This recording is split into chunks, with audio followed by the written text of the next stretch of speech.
नमस्कार, कैसे हैं आप सब लोग। उम्मीद है बहुत अच्छे, एकदम लाजवाब, शानदार हैं। और उम्मीद है आप सभी वो एस्पायरेंट हैं जो कुछ साथियों का एयरफोर्स में अभी सिलेक्शन हुआ है, कुछ साथी एयरफोर्स के रिजल्ट का वेट कर रहे हैं, बहुत सारे साथी नेवी के स्टेज 3 का जो रिजल्ट आने वाला है उसका वेट कर रहे हैं, और बहुत सारे साथियों ने अभी नेवी का हाल फिलहाल में एग्जाम दिया होगा। मतलब आप सभी जो डिफेंस की फिलहाल तैयारी करने वाले हैं, उन्होंने कोई ना कोई एग्जाम दे रखे हैं या उनके रिजल्ट का वेट कर रहे हैं। फिलहाल आप किसी एग्जाम की तैयारी में इन्वॉल्व नहीं होंगे। तो ऐसे में आप सभी के बीच में एक ये वैकेंसी आती है, इंडियन नेवी 2026 अप्रेंटिस करके ये वैकेंसी है। बहुत सारी तमाम तरह की वीडियोस यूट्यूब पर आप इसके बारे में देख चुके हैं, और मैंने भी देखी वो वीडियोस। फिर कमेंट सेक्शन में मैंने आप सभी के बहुत बहुत बहुत सारे डाउट देखे, क्योंकि वीडियोस में सिर्फ वो बताया जा रहा है जितना नोटिफिकेशन में लिखा हुआ है, या नोटिफिकेशन पढ़कर जितना समझ में आ रहा है। अलग अलग तरह की चर्चाएं इस वैकेंसी को लेकर हैं। तो बच्चों का सभी का कहना था कि कोई ऐसी वीडियो हमें मिले जो बिल्कुल सटीक जानकारी इस वैकेंसी की दे कि आखिर नेवी में ये वैकेंसी कहां से अचानक आ गई है। तो मैं आपसे ना एक प्रॉमिस ये करूंगा कि आप शुरू से लेकर लास्ट तक वीडियो को देखिएगा, सुनिएगा। आपका कोई भी डाउट इस भर्ती से रिलेटेड तो नहीं बचेगा। लेकिन एक बात सबसे शुरू में क्लियर कर दूंगा कि भाई इसको केवल वही देखें जिन्होंने 3 साल का डिप्लोमा कंप्लीट किया हुआ हो। पता चला आप वीडियो को पूरा देखें फिर बाद में मैं ये बताऊं, आपका सारा समय बर्बाद हो जाएगा। इसलिए अभी इस वीडियो को स्किप कर दीजिए अगर 3 साल का डिप्लोमा आपके पास में नहीं है तो। अगर आप किसी अपने ऐसे के लिए देखना चाहते हैं जिसके पास 3 साल का डिप्लोमा है, आप उसको सजेशन देना चाहते हैं, बताना चाहते हैं, तो या तो आप पूरी वीडियो देख लो, खुद बता देना, या बेहतर होगा उसे ही लिंक शेयर कर देना। वो ज़्यादा देखेगा तो अच्छा समझ में आएगा। तो इसमें जो क्वालिफिकेशन मांगी गई है वो आपकी 12वीं पास होने चाहिए, और साथ ही आप सभी के पास में डिप्लोमा होना चाहिए। ये है 1 साल का नहीं, पूरे के पूरे 3 साल का डिप्लोमा। और मैं आपको एक बार 1 सेकंड रुक दीजिए, बस दिखा देता हूं कहां से है। देखिए इसमें स्पष्ट लिखा हुआ है, educational qualification candidate must have pass matriculation examination with the minimum 50% marks in aggregate from the board of school education. अच्छा सॉरी, 12वीं नहीं, 10वीं क्लास के बाद भी डिप्लोमा है तो भी चल जाएगा। 10वीं क्लास और उसके साथ डिप्लोमा, या 12वीं क्लास के साथ डिप्लोमा हो तो भी चल जाएगा। उसके बाद इन्होंने मांगा है government of India and completed 3 years diploma course from all India council for the technical education recognised polytechnic institute with 50% marks in the aggregate in any of the following diploma course. ये diploma course आपके पास सारे के सारे होने चाहिए। तो चलिए अब इस वीडियो के बारे में, इस भर्ती के बारे में डिटेल में बात करते हैं कि आखिर ये भर्ती कहां से आई है। हमने तो कभी इस तरह की भर्ती नहीं देखी। देखिए आपने एक भर्ती के बारे में सुना होगा, जब डिफेंस अग्निवीर नहीं हुआ था उससे पहले नेवी में एक भर्ती आती थी, और वो आती थी SSR/AA लिख करके। तो SSR का मतलब होता था सीनियर सेकेंडरी रिक्रूटर, और AA का मतलब होता था आर्टिफिशियर अप्रेंटिस। तो ये परमानेंट ही हुआ करती थी पहले भर्ती। सीनियर सेकेंडरी रिक्रूटर की जो एलिजिबिलिटी होती थी वो 12th होती थी। AA जो आर्टिफिशियर अप्रेंटिस होते थे उसकी भी एलिजिबिलिटी 12th होती थी, बस उसमें 60% का क्राइटेरिया होता था। डिप्लोमा वगैरह कुछ भी उसमें नहीं मांगा जाता था। फर्क क्या होता था दोनों में? फर्क ये था, सीनियर सेकेंडरी रिक्रूटर का थोड़ा कम टेक्निकल काम होता है, और आर्टिफिशियर अप्रेंटिस जो होते हैं उनका ज्यादा टेक्निकल काम होता है। यानी जो कोर टेक्निकल चीजें होती हैं ना, उन्हें वो देखनी होती थी। तो पहले तो पेपर भी सेम आता था, ना डिप्लोमा योग्यता मांगी जाती थी और ना ही डिप्लोमा का कुछ पेपर में आता था। लेकिन जब से अग्निवीर हुआ है तब से लेकर अब नेवी में SSR वाली वैकेंसी तो कंटिन्यू आ रही है, MRSSR की, लेकिन ये अप्रेंटिस वाली वैकेंसी बंद हो गई थी। इस बार ये वैकेंसी आई है, और मैंने आपको पहले कई बार बताया था कि भाई डिफेंस सर्विसेज में 1 लाख पोस्ट खाली हैं, तो हर एक सर्विस में वैकेंसी भी ज़्यादा आ रही हैं, और वो सारी पोस्ट भरी जा रही हैं जो खाली हो गई हैं, जिन पे कोई रिक्रूटमेंट नहीं हुआ है। तो लगभग ये मान लीजिए कि अग्निवीर होने के बाद लगभग 4 सालों में ये वैकेंसी अब ही आई है। आर्टिफिशियर अप्रेंटिस ही आप इसको मान सकते हैं। थोड़ा पहचान गए आप कौन सी वैकेंसी है, जो साथी नेवी से पहले से जुड़े होंगे। तो ये आ गई है आपकी अप्रेंटिस वाली वैकेंसी। 1 2027 और 2 2027 के लिए है। एक डाउट मैं आपका क्लियर कर दूं, ज्यादातर टेक्निकल फील्ड में अप्रेंटिस का मतलब माना जाता है कि जैसे किसी भी कंपनी में 6 महीने आपको सिखाया जाता है, आपको खाना खर्चा दे दिया जाता है थोड़ा बहुत, और उसके बाद में फिर आपको निकाल दिया जाता है। लेकिन यहां पर ऐसा नहीं है। यहां पर सिर्फ इसका नाम अप्रेंटिस है, बाकी ये अग्निवीर योजना के तहत भर्ती है। प्रॉपर 4 साल की सर्विस तो आप सभी की रहेगी, बाकी इसमें से 25% को परमानेंट कर दिया जाएगा। यानी जो अग्निवीर योजना के तहत ये भर्ती है वैसी ही है, जैसी regular senior secondary recruiter SSR MR की भर्ती होती है, इसी तरह की ये भर्ती होने वाली है, कुछ भी इसमें अलग नहीं है। तो डिप्लोमा होल्डर्स के लिए एक बहुत जबरदस्त अपॉर्चुनिटी के रूप में मैं इसे देखता हूं। और डिप्लोमा होल्डर्स के लिए ना भाई, और इसमें ना कंपटीशन बहुत कम हो जाएगा। पता है क्यों कम हो जाएगा? क्योंकि पेपर में डिप्लोमा से रिलेटेड पूछा जाएगा। अब आप कहेंगे तो योग्यता भी तो उन्होंने डिप्लोमा ही रखी है, मतलब बच्चे ने पढ़ाई भी तो डिप्लोमा की है। भाई बहुत सारे बच्चे बस पढ़ाई डिप्लोमा के नाम पे करते हैं, ये आप भी जानते हो, बट उनके डिप्लोमा के सब्जेक्ट बहुत अच्छे तैयार नहीं होते हैं। तो आप कहोगे जितने में तो तैयार कर लेंगे, नहीं कर पाओगे। क्यों? देखो, इसमें सबसे बड़ा मौका उसके लिए है कि सब्जेक्ट पहले से तैयार हैं, क्योंकि फॉर्म इसके भरना शुरू होंगे 5 जून से, और भाई अगस्त में ना इसका पेपर हो जाएगा, अगस्त 2026 में।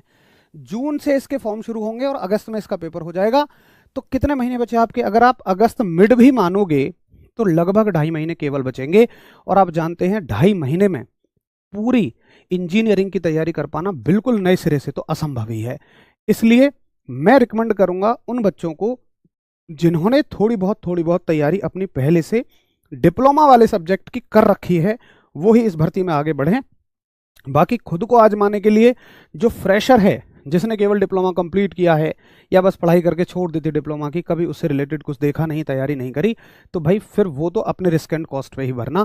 मेरा सलाह देने का काम था, सलाह मैंने आपको दे दी है। ठीक है, चलो अब मैं भर्ती के बारे में पूरी डिटेल बताता हूं। इंडियन नेवी की तरफ से अग्निवीर कैटेगरी में भर्ती है।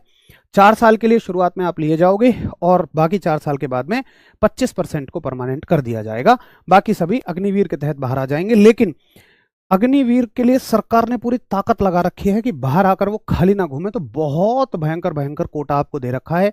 मेरी व्यक्तिगत सलाह कि क्या हमें ज्वाइन करना चाहिए अगर मौका मिले? बिल्कुल ज्वाइन करना चाहिए। हो सकता है 4 साल बाद आपको आपका दोस्त तैयारी ही करता मिले, लेकिन आप एक नौकरी में सेवा देकर कुछ पैसे सैलरी के, कुछ पैसे ये लेकर, और बाद में कोटा के तहत किसी दूसरी भर्ती में सेलेक्ट हो जाओ।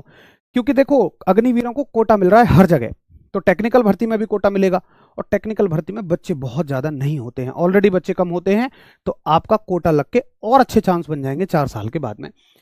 ऑनलाइन एप्लीकेशन भरे जाएंगे, केवल अनमैरिड मेल कैंडिडेट के भरे जाएंगे। यानी कि केवल और केवल कौन एलिजिबल हैं? इसमें एलिजिबल हैं मेल कैंडिडेट्स जो शादीशुदा नहीं है।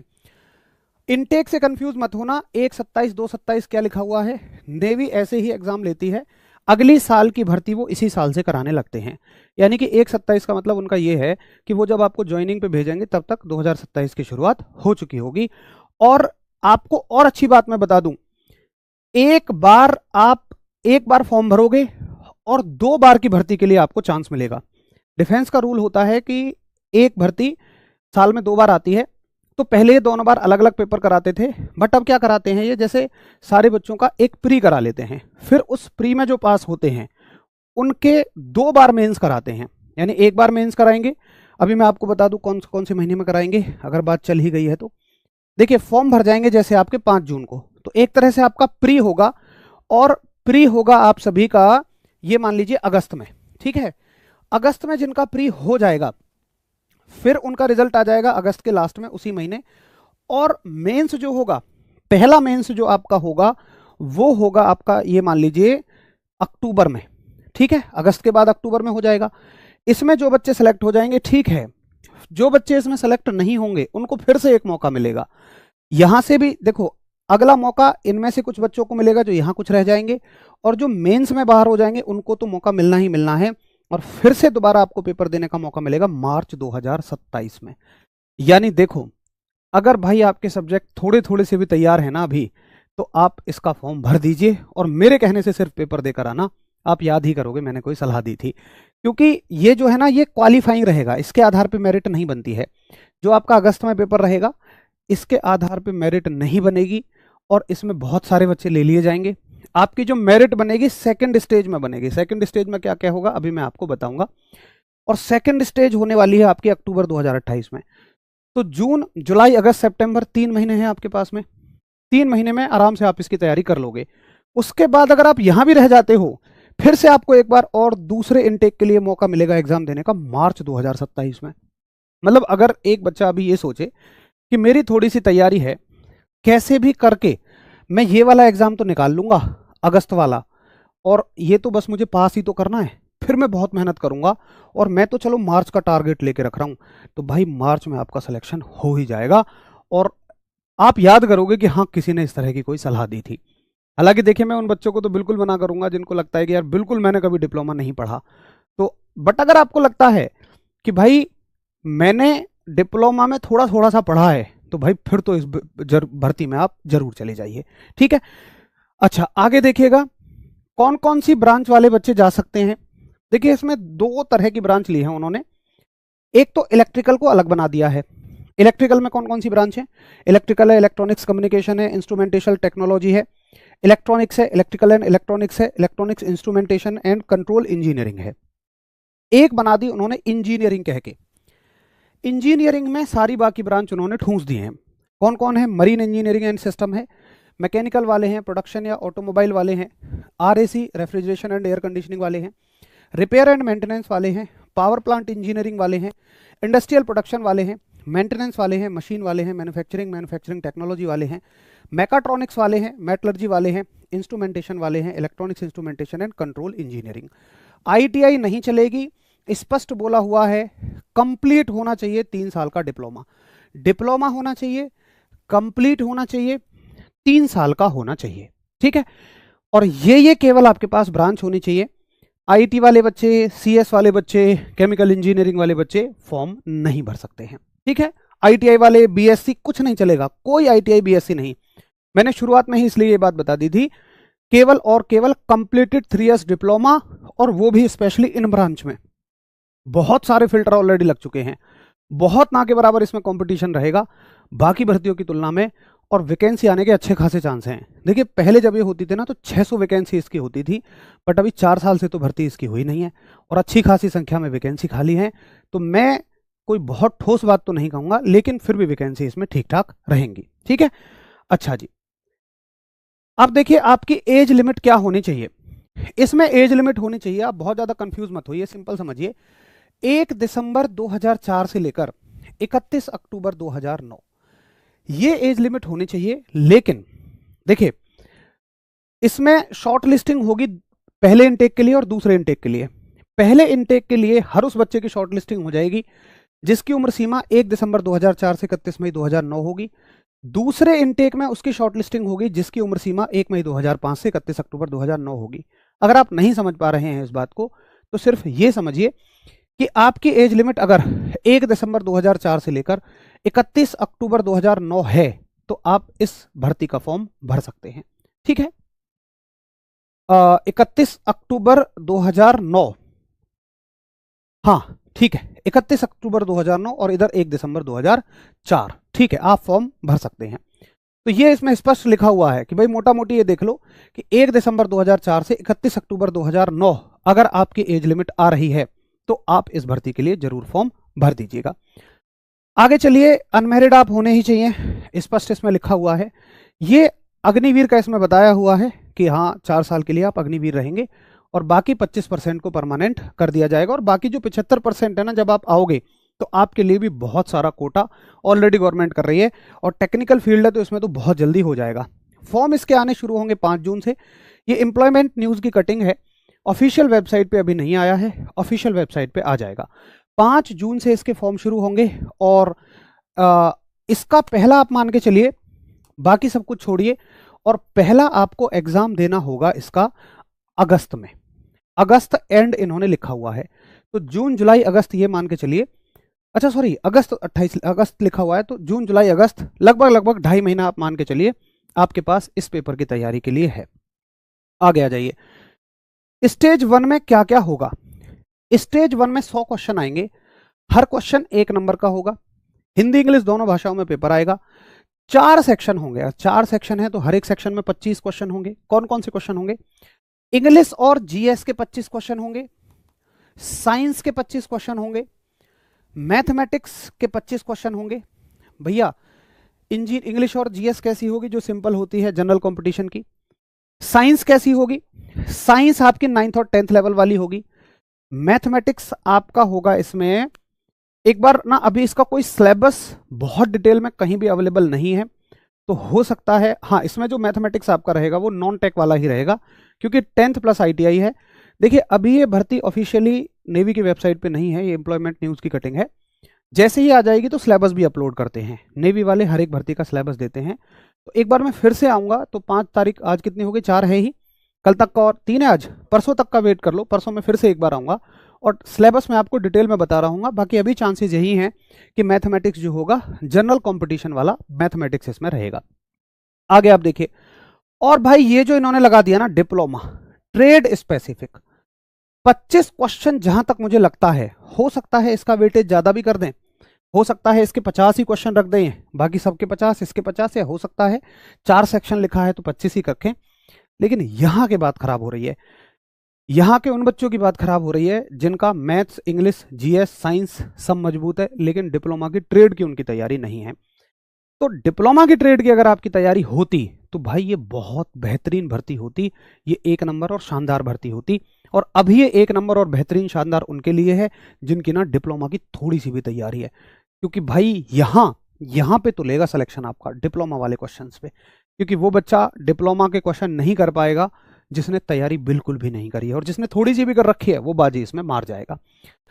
आगे देखिए, इसने लिखा भी है कि the candidate are required to pass in all sections. भैया सभी सेक्शंस में कट ऑफ लगाएंगे, ये पासिंग मार्क्स सभी सेक्शन में आपके होने चाहिए, तब तो ये और जरूरी बन जाता है। ठीक है, 1/4 केस में नेगेटिव मार्किंग होती ही होती है। अच्छा जी, NCC वाले बच्चे जो हैं उनको स्टेज 1 नहीं देना होता, उनको स्टेज 2 में डायरेक्ट बुलाया जाता है। स्टेज 2 में क्या क्या होगा अभी मैं बताऊंगा, फिलहाल ये स्टेज 1 की बात थी। 550 रुपये आपके फॉर्म भरने के लगेंगे और 18% उसकी GST लगेगी। स्टेज 2 में क्या होगा, देखिए स्टेज 1 का जो आपका रिजल्ट है, नेवी की पता है सबसे अच्छी एक बात मुझे जो लगती है कि प्रॉपर एक कैलेंडर दे देते हैं, और सारी डेट पे ही काम कर रही है नेवी। नेवी ने 1.5 साल पहले का कैलेंडर दिया है और सारे अपने काम उसने डेट पे किए हैं। तो आपका ये मान लो कि अगस्त में इसका एग्जाम हो जाएगा, मिड अगस्त आप मानिए, जब भी ऐसे देती है ना ये अगस्त, तो ये शुरुआत में ही दे देती है, यानी कि अगस्त का पहला महीना या मिड अगस्त, ज्यादा से ज्यादा, उससे ज्यादा नहीं खींचेगी। उसके बाद अगस्त के एंड तक या सितंबर शुरू में रिजल्ट आ जाएगा स्टेज 1 का, और स्टेज 2 के लिए जो शॉर्टलिस्टेड होंगे बच्चे उनका एग्जाम हो जाएगा अक्टूबर 2026 में, यानी कि अगस्त के बाद फिर से अक्टूबर में पेपर होगा स्टेज 2 का। स्टेज 2 में क्या क्या आएगा, सबसे पहले तो आपका होगा फिजिकल, शॉर्टलिस्टिंग हो जाएगी, शॉर्टलिस्टिंग के बाद आपका होगा फिजिकल। फिजिकल में 6.5 मिनट में आपको 1600 मीटर की दौड़ लगानी है, स्क्वैट्स यानी कि उठक बैठक 20 लगानी है, पुशअप 15 लगानी है, बेंट नी सिटअप लगानी है 15। बेंट नी सिटअप होती है जो पेट कम करने के लिए लगाते हैं। फिजिकल की चिंता आप मत करो, हर एक वीडियो RWA फिजिकल गुरुजी चैनल पर डली हुई है, वहां से जाकर आप उन वीडियोस को अच्छे से देख सकते हैं, पूरी गाइडेंस आपको मिल जाएगी। आप पहले अपना फोकस बनाओ स्टेज 1 निकालने पे, स्टेज 1 निकाल लिया तो स्टेज 2 में आपके बहुत अच्छे चांस होंगे। जो बच्चे फिजिकल पास कर लेते हैं स्टेज 2 में फिर से उनका यही रिटर्न एग्जाम होगा, और जैसा आपने स्टेज 1 में रिटर्न एग्जाम दिया है ना, सेम टू सेम आपका यही होगा। बस फर्क होगा कि अभी तो ये कंप्यूटर बेस्ड टेस्ट होगा और फिर ये नेवी के सेंटर पे जाके होगा, कहीं भी नेवी अपने यहाँ बुला के ऑफलाइन एग्जाम कराएगी, पेन पेपर पे एग्जाम होता है और आपका ऑफलाइन एग्जाम होगा और मेरिट इसी से बनेगी। स्टेज 1 क्वालिफाइंग है, स्टेज 2 में रिटर्न एग्जाम जो होगा उससे आपकी मेरिट बनेगी। और बहुत सारा बच्चा तो ना इस भर्ती में स्टेज 1 में ही छट जाएगा, क्योंकि मुझे पता है भाई डिप्लोमा की तैयारी करने वाले बहुत कम बच्चे होते हैं। डिप्लोमा तो बहुत सारे लोगों ने कर रखा है, लेकिन जेन्युइन तैयारी अगर मैं कहूँ ना डिप्लोमा की, तो भाई वो बहुत ही बच्चे कर रहे होते हैं, या वो हैं तो फिर वो AJE वाले एग्जाम में लगे हुए हैं, स्टेट वाले एग्जाम में लगे हुए हैं। इस एग्जाम की तो खबर भी उन तक शायद बहुत ज्यादा ना पहुंच पाए। ठीक है, तो ये भर्ती जिनका थोड़ी सी डिप्लोमा की तैयारी है उसके लिए बहुत अच्छी होने वाली है। आगे देखिए, तो ये सब कुछ आपका पेपर हो जाएगा, उसके बाद स्टेज 2 का आपका रिजल्ट आ जाएगा और फाइनली आप सेलेक्ट हो जाएंगे उस इनटेक के लिए। अब देखो स्टेज 2 में भी जैसे मान लो 2000 बच्चों ने पेपर दिया, मान लो उन्हें लेने हैं 500 बच्चे, तो 1500 जो रह गए ना उनके पास फिर से एक और मौका होगा दूसरे इनटेक का पेपर देने का, दूसरे इनटेक का। उसके अलावा जो स्टेज 1 के कुछ बच्चे होंगे उनको भी ये बुला लेते हैं दूसरे इनटेक के लिए। तो एक बार का पेपर देके आपको ना 2 बार का मौका मिलता है, ये इस भर्ती में फायदा रहेगा। ठीक है, उसके बाद इनका देखो सब कुछ बता रखा है, ज्वाइनिंग वाइनिंग कब तक हो जाएगी। मतलब इतना स्पष्ट भर्ती है ना, एकदम क्लियर। अगर आज से आप तैयारी शुरू करते हैं ना, तो जिनके अच्छे मार्क्स आ जाएंगे स्टेज 2 में पहले बैच की ज्वाइनिंग, भाई दिसंबर में तो ज्वाइनिंग हो जाएगी। लगाओ 6 महीने में एक भर्ती क्लियर होके ज्वाइनिंग हो जाएगी, सरकारी नौकरी आपके हाथ में है। जिनके कम नंबर बह जाएंगे, अगले में एफर्ट मानना, मई में आपकी ज्वाइनिंग हो जाएगी। तो 6 महीने या साल भर में आपकी ज्वाइनिंग हो जाएगी। और नेवी का रिकॉर्ड रहा है, मैं तो पिछले 4 साल से हूं, जो जो जैसी डेट दे रखी है, अनफॉर्चुनेट रीजन की वजह से कभी एक आधा बार हो गया हो, सारी चीजें टाइम पे करके देती है नेवी। ठीक है, अच्छा जी। उसके बाद क्या रहेगा? उसके बाद आपका स्टेज 2 हो गया, आपकी प्रोसेस हो गई, ट्रेनिंग आपकी शुरू हो जाएगी। ट्रेनिंग की ये सारी कुछ बातें हैं, ये कुछ जनरल कंडीशंस हैं। कैसे अप्लाई करना है तो मैं उसका आपको बता दूंगा जब वेबसाइट पे आ जाएगा। और ये इसका डिस्क्लेमर दे दिया कि भैया फ्रॉड और चीज़ों से बच के रहो। तो मुख्य बात है कि सिलेबस क्या आएगा। तो हालांकि अभी ये भर्ती ऑफिशियल नहीं आई है, जैसे ही ऑफिशियल आ जाएगी तो मैं आपको इसका सिलेबस बता दूंगा। ठीक है, अब बहुत सारे बच्चे इसमें तैयारी के लिए कह रहे हैं कि कैसे इसकी तैयारी आप कराएंगे।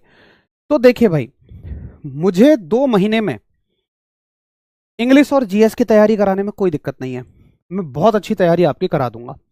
साइंस की तैयारी मैं 2 महीने में करा दूंगा, मैथमेटिक्स की तैयारी 2 महीने में करा दूंगा। लेकिन अगर मैं बहुत बिल्कुल सच्चाई के साथ बताऊं ना, और आप बिल्कुल ब्लैंक हो, डिप्लोमा में आपने कुछ नहीं पढ़ा, तो 2 महीने में इसकी तैयारी कराना थोड़ा सा मुश्किल है। क्योंकि भाई पूरा पूरा डिप्लोमा बोल दिया यार, मैकेनिकल इंजीनियरिंग पूरा बोल दिया, 3 साल मैकेनिकल इंजीनियरिंग, इतने सारे सब्जेक्ट, और इतने सारे सब्जेक्टों की तैयारी 2 महीने कराना तो थोड़ा सा मुश्किल मेरे लिए भी हो जाएगा। तो हम इसकी तैयारी कराएंगे तो है, डिप्लोमा की भी तैयारी कराएंगे, लेकिन हम आपको मतलब ये है कि पूरे सब्जेक्ट का बिल्कुल बेसिक से नहीं कराएंगे। वो थोड़ा सा इसमें कुल मिला के मेरे कहने का मतलब है, वो इंटरेस्टेड हो जिनका थोड़ा थोड़ा सा बेसिक क्लियर है। अगर डिप्लोमा आपने बिल्कुल कभी भी नहीं पढ़ा, कुछ देखा ही नहीं है डिप्लोमा का, तो छोड़ दो फिर इस भर्ती को। मेरे कहने से मत भरो फॉर्म, मत पैसे वेस्ट करो। लेकिन अगर आपने डिप्लोमा की थोड़ी भी तैयारी है, 30% भी बेसिक क्लियर है ना, तो फिर हम इसकी तैयारी करा देंगे। लेकिन थोड़े से बेसिक आपके क्लियर होने चाहिए। तो इसके लिए बहुत सारे बच्चों का डाउट है, क्या कोई बैच वगैरह आएगा?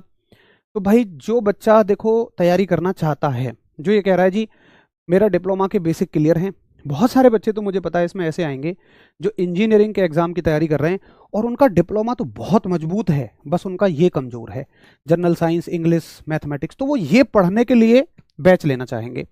तो हमें तो भाई सभी के बारे में सोच के चलना है, हमें तो तैयारी करानी ही पड़ेगी।